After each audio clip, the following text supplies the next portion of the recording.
I told myself that I was going to have just a really short TBR this month, like thick books, but short, and I don't know.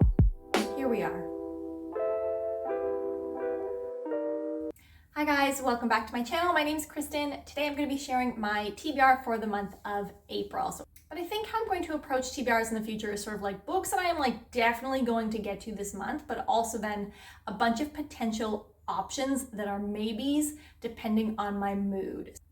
So to get started, I'll start with the definitelys. The first of which is The Hero of Ages by Brandon Sanderson. This is the third book in the Mistborn series. I can't say too much about it. Obviously, it's the third book in a trilogy. It is a multi-POV, but I would say the main character is the character Vin, who is Mistborn in this world. The main magic system is based on consuming metals that give you different powers. The second book was very political. It had a pretty shocking ending, but for whatever reason, I just wasn't really feeling jumping into the next book, but I'm finally ready, and I will be reading The Hero of Ages on the library app Overdrive. The second book that I am definitely going to read in April is a new release in April. I think the release date is April 21st, but I cannot tell you for sure because my laptop has decided to freeze. My calendar is on my phone that I'm filming this from. But anyway, this book is The Crown of Gilded Bones by Jennifer L. Armentrout.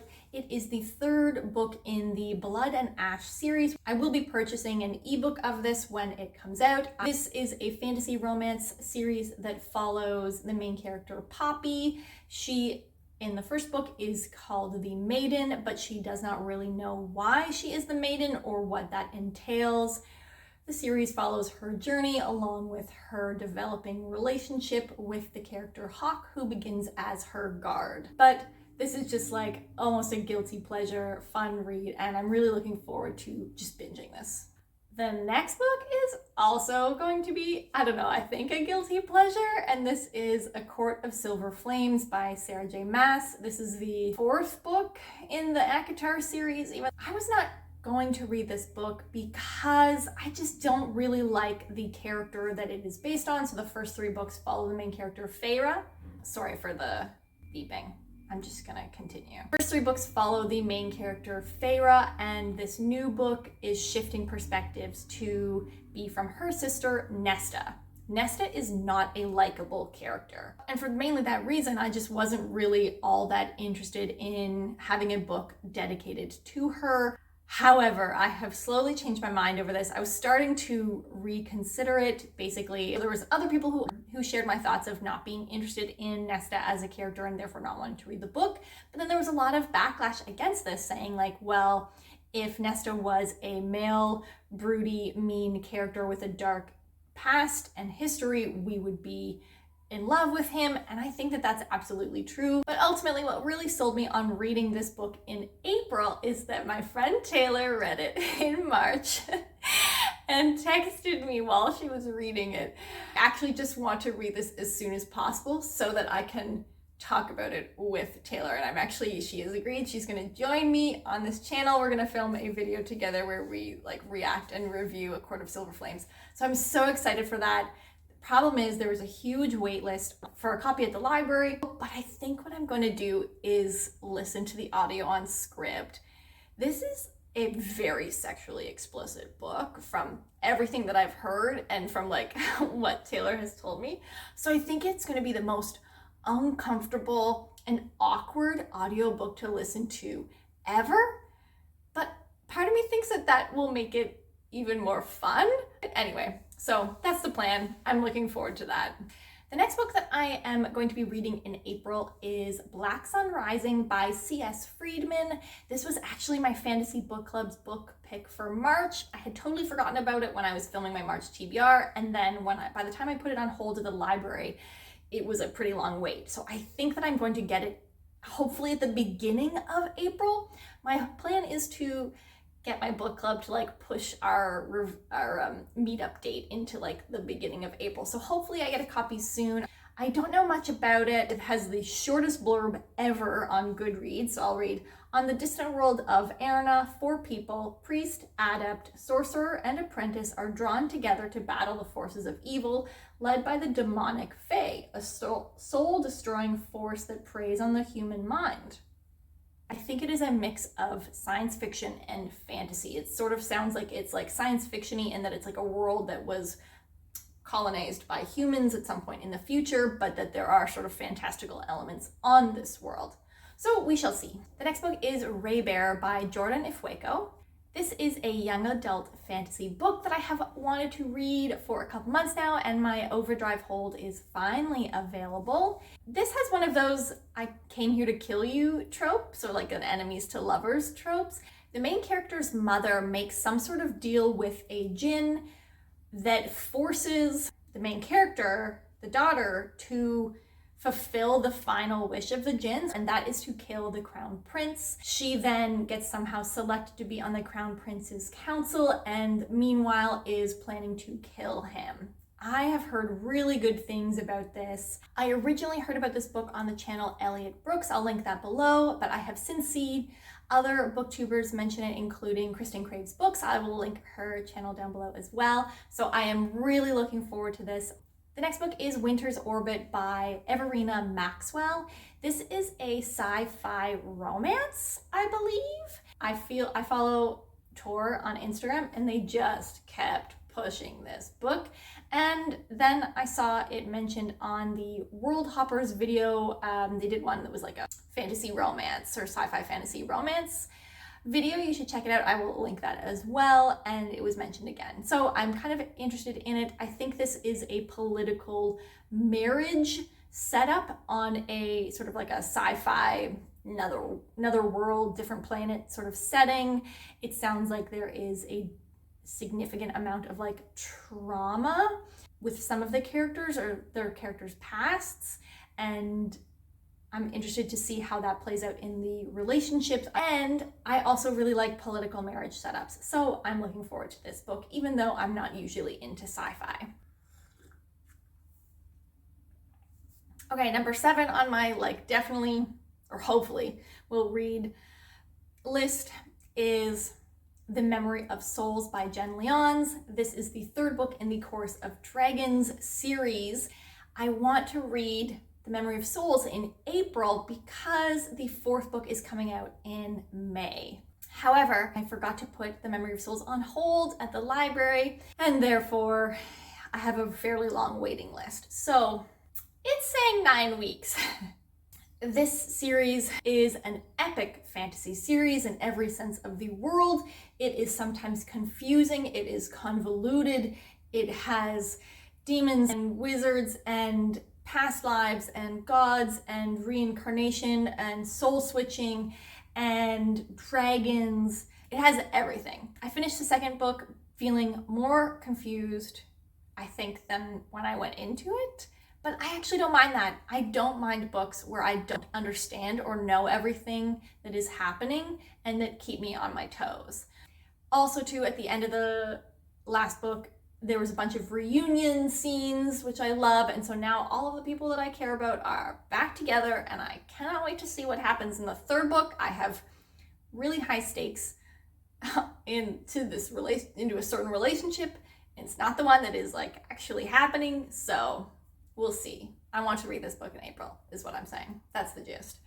And finally, the last book on sort of my list of like definitely will read in April is The Great Hunt by Robert Jordan. I actually have not started this yet, even though it was on my March TBR, but I am planning to pick it up sort of like this weekend. So this will be like a continuing into April book. This is the 2nd book in the Wheel of Time series. I know a couple other people on BookTube are also sort of like at a similar stage, either like just read this or are reading that, and that includes Beckel Books and The Sorcerer's Apprentice. So I would like to finish this by the end of April so I can sort of like keep on track with them and on track with my one Wheel of Time book every other month schedule. Okay, now for the maybes. These are books that are either coming up really soon on my Overdrive app, and I'm just like not sure if I will be in the mood at that time, but possibly, or they're books that I've sort of like I've had on my mind for a while, and it will just depend on my mood as to whether or not I pick them up in the moment. So the first book on my maybe is The Shadow of What Was Lost. This is by James Islington, and it is the first book in the Lacanius trilogy. It is the Shelf Space book club pick for the month. You can check out their Discord. I will link that down below. I don't know much about this. It is an adult fantasy. It sounds like the main character is learning to control his gift. I think that it is also a sort of forbidden powers gift, sort of like Rand in The Wheel of Time. The second book on the maybes list is Lady Smoke by Laura Sebastian. This is the second book in the Ash Princess trilogy. This is a book that I probably would have picked up immediately after finishing the first book if it was available, but it was not. I waited on hold at the library for a while, and now I'm sort of at the place where like that sense of urgency to find out what happens next is not quite there anymore. It is a young adult fantasy. It is a little bit older of a fantasy, so it is fairly tropey and fairly angsty.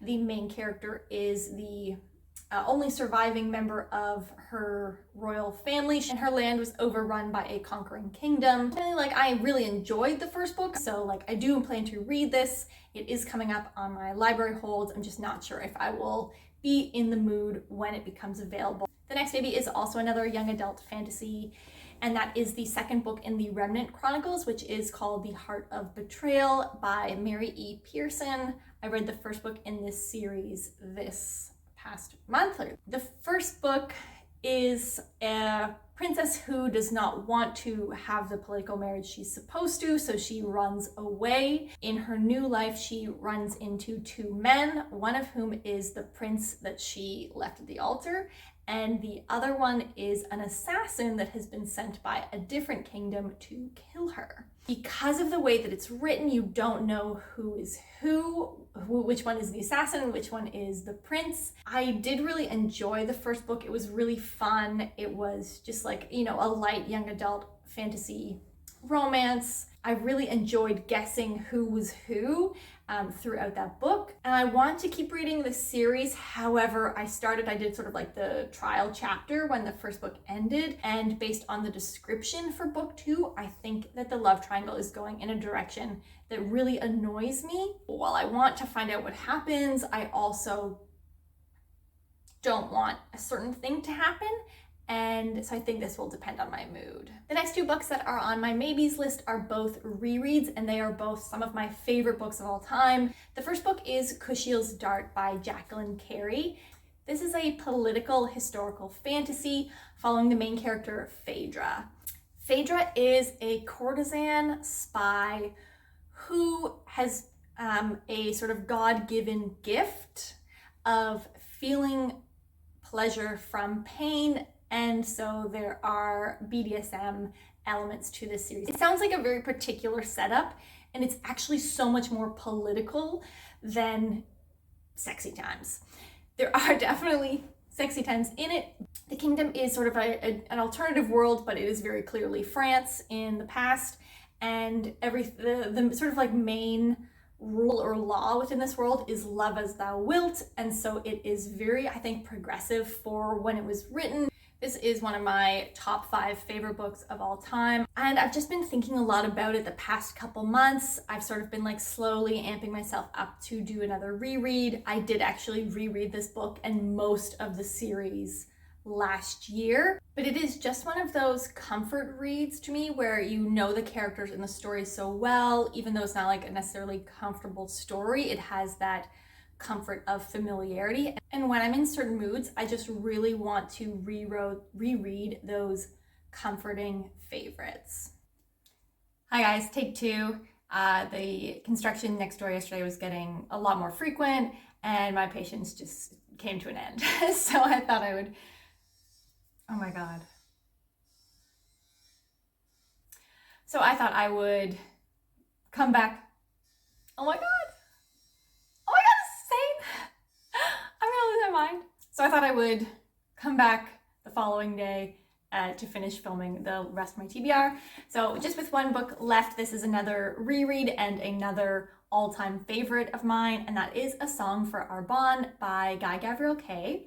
Guy Gavriel Kay is one of my auto-buy authors. This is the author that got me into fantasy. Guy Gavriel Kay tends to write historical fantasy, although I think he technically would say that he does not write fantasy anymore. The only fantasy elements in this book is that there is sort of a priestess seer component, but otherwise it is mostly a historical fiction, but it is set in a slightly alternative world. The historical setting in this book is southern France in the 13th century. It is told over a period of seasons between two kingdoms, one which is Arbonne, full of troubadours and love, and is ruled in fact by a female countess. I've seen a lot of booktubers get a little bit more interested in Guy Gavriel Kay recently, although there is this tendency towards seeing him as not writing female characters in a positive light. I have strong feelings about that being opposite, but I won't get into that today, and I will say that A Song for Arbonne is one where females have the best representation, while still being accurate to how their gender would have impacted their role and their power in this historical time period, but also trying to empower them and writing very strong, positive, empowered female characters. I don't remember the year that I read this, but I'm sure I could look it up because I remember the CD that I had just bought. I feel like that is one where the CD and like the songs on that album and this book are just completely entwined in one in my like heart and memory forever, even though they're not really related in any way. I have been planning to reread this for quite some time, and I've sort of been saving it for the spring, so if I don't get to it in April, I will definitely get to it in May. Full warning with Guy Gavriel Kay, while there are some romantic elements, Guy Gavriel Kay's writing tends to be very bittersweet. I'm getting so excited just talking about it. I almost want to start reading it right away. I haven't really included any of my non-fantasy or audiobooks on this TBR. I've been really in the mood for audiobooks lately. I have a lot of work that I want to do outside in the garden, and so I think of the books that I have mentioned on the TBR, I'm going to try to find audio copies whenever possible so that I can both read it on an ebook as well as listen to the audiobook when I'm outside doing work. Anyway, that is it for me today. Thanks for joining in, and don't forget to like and subscribe. Hitting the little bell will get you notifications for when I post new videos. See you next time, guys. Bye.